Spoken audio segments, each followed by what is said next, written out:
আসসালামু আলাইকুম। নভেম্বর 2024 মাসের বীর মুক্তিযোদ্ধাদের সম্মানী ভাতার আর্থিক মঞ্জুরি জ্ঞাপন করা হয়েছে।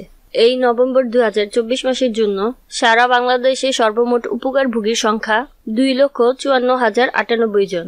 এই 2,54,098 জন ভাতাভোগীর অনুকূলে সর্বমোট বরাদ্দ দেওয়া হয়েছে 392,48,94,144 টাকা। প্রত্যেক জীবিত বীর মুক্তিযোদ্ধা এবং মৃত বীর মুক্তিযোদ্ধার পরিবারের জন্য অ্যাকাউন্টে বরাদ্দ রাখা হয়েছে 20,000 টাকা করে।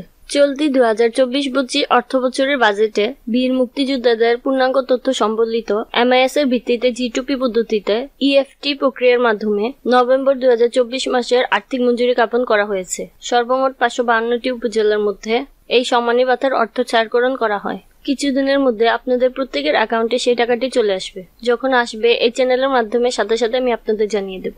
ততক্ষণ পর্যন্ত আপনারা সবাই ভালো থাকবেন, সুস্থ থাকবেন, নিরাপদে থাকবেন। আল্লাহ হাফেজ।